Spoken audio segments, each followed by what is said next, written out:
நம்ம சேனல் பார்த்துட்டு இருக்க வியூவர்ஸ் எல்லாருக்கும் வணக்கம். நீங்கள் இப்போ தான் நம்ம சேனல் பார்க்குறீங்கன்னா சப்ஸ்கிரைப் பண்ணிக்கோங்க. பக்கத்தில் இருக்கிற பெல் ஐக்கானும் ப்ரெஸ் பண்ணிக்கோங்க. இன்றைக்கி இந்த வீடியோவில் ஆந்திரா ஸ்டைலில் சிக்கன் பிரியாணி எப்படி செய்கிறதுன்னு பார்க்க போகிறோம். வாங்க வீடியோக்குள்ளே போகலாம். ஃபஸ்ட்டு சிக்கனை மேரினேட் பண்ணிக்கலாம். நான் 3/4 கிலோ அளவுக்கு சிக்கன் எடுத்து வச்சுருக்கேன். இது கூட 1 டீஸ்பூன் அளவுக்கு மஞ்சள் தூள், தேவையான அளவு உப்பு, 1/2 கப் அளவுக்கு தயிர்,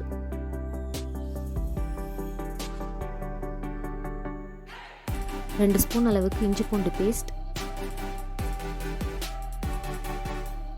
1 ஸ்பூன் அளவுக்கு மிளகுத்தூள் சேர்த்துட்டு இதை நல்லா மிக்ஸ் பண்ணிவிடுங்க.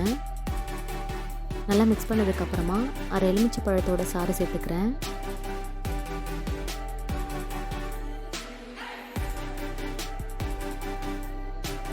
சேர்த்துட்டு இதை நல்லா பிசைஞ்சு ஒரு 2 மணி நேரம் நல்லா ஊற வச்சுடுங்க. இப்போ நான் இந்த கிளாஸால் 3 கிளாஸ் அளவுக்கு பாஸ்மதி ரைஸ் எடுத்திருக்கேன். இதை நல்லா வாஷ் பண்ணி ஒரு 1/2 மணி நேரம் நல்லா ஊற வச்சுடுங்க. இப்போ நம்ம வெங்காயத்தை பேஸ்ட் பண்ணிக்கலாம். நான் 2 மீடியம் சைஸ் வெங்காயத்தை இந்த மாதிரி நறுக்கி வச்சுருக்கேன். இதை ஒரு மிக்ஸி ஜாரில் சேர்த்துட்டு தண்ணி சேர்க்காம நல்லா மையாக அரைச்சி எடுத்துக்கலாம்.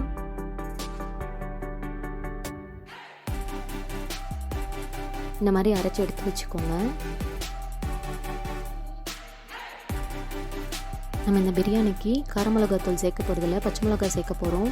நான் 8 பச்சை மிளகாய் எடுத்திருக்கேன். உங்கள் காரத்துக்கு தகுந்த மாதிரி நீங்கள் சேர்த்துக்கலாம்.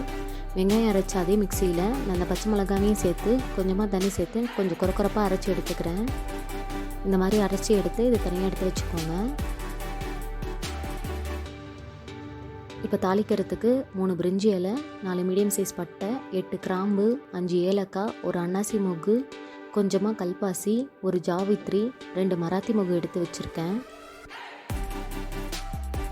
1/2 கை அளவுக்கு புதினா கட் பண்ணி வச்சுருக்கேன். 1/2 கை கொத்தமல்லி நறுக்கி வச்சுருக்கேன். ஒரு பெரிய சைஸ் தக்காளியை இந்த சைஸ்க்கு நறுக்கி வச்சுருக்கேன்.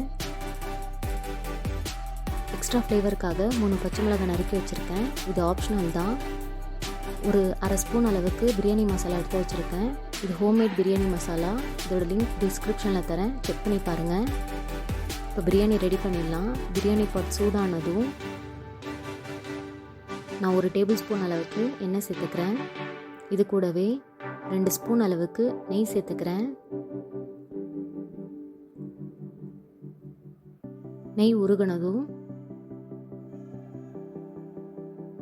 நம்ம எடுத்து வச்சுருக்கிற பிரியாணி ஸ்பைசஸ்லாம் இதில் சேர்த்துக்கலாம். சேர்த்துட்டு லோ ஃப்ளேமில் வச்சு இது நல்லா மிக்ஸ் பண்ணிக்கோங்க. ஹை ஃப்ளேமில் வச்சிங்கன்னா கரிஞ்சிடும். நல்லா மிக்ஸ் பண்ணதுக்கப்புறமா நம்ம அரைச்சி வச்சுருக்கிற வெங்காய பேஸ்ட்டை இது கூட சேர்த்துக்கிறேன். சேர்த்துட்டு இதோட பச்சை வாசனை போகிற அளவுக்கு நல்லா வதக்கிக்கோங்க.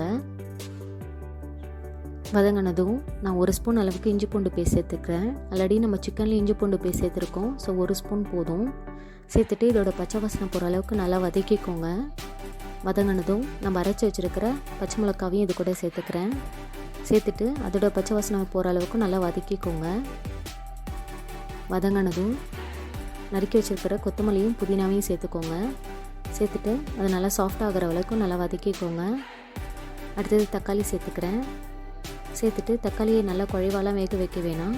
ஜஸ்ட்டு ஒரு 2 மினிட்ஸ் இதை வதக்குனிங்கன்னா போதும். இப்போ இது கூட பிரியாணி மசாலாவை சேர்த்துக்கிறேன். சேர்த்துட்டு நல்லா மிக்ஸ் பண்ணிக்கோங்க. தேவையான அளவு உப்பு சேர்த்துக்கிறேன்.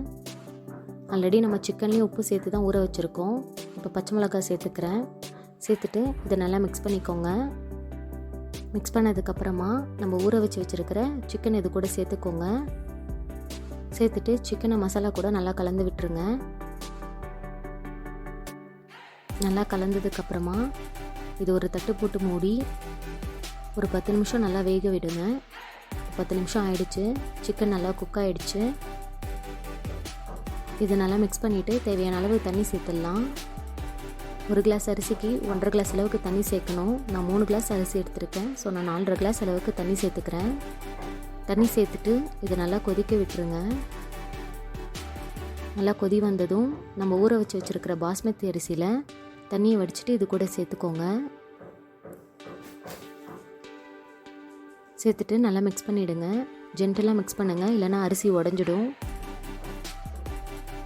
இப்போ நல்லா கொதி வருது. இதை கவர் பண்ணி ஹை ஃப்ளேமில் நல்லா வேக விடுங்க.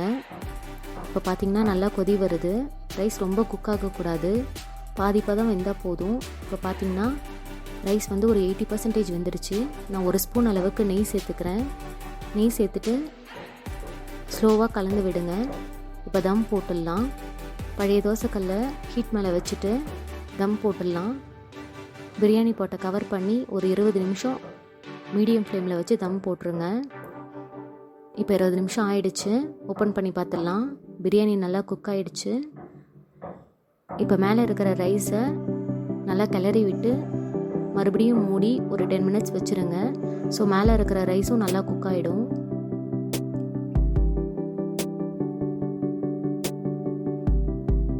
அவ்வளோதான், Andhra style chicken biryani ready ஆயிடுச்சு. ரொம்ப சூப்பராக இருந்துச்சு. கண்டிப்பாக ஒரு தடவை ட்ரை பண்ணி பாருங்கள். ட்ரை பண்ணி பார்த்து எப்படி இருந்துச்சுன்னு சொல்லுங்கள். இந்த வீடியோ பிடிச்சிருந்தால் லைக் பண்ணுங்கள், ஷேர் பண்ணுங்கள். மறக்காமல் உங்கள் கமெண்ட்ஸில் கமெண்ட் பாக்ஸில் சொல்லுங்கள். இந்த வீடியோ பார்த்ததுக்கு ரொம்ப நன்றி.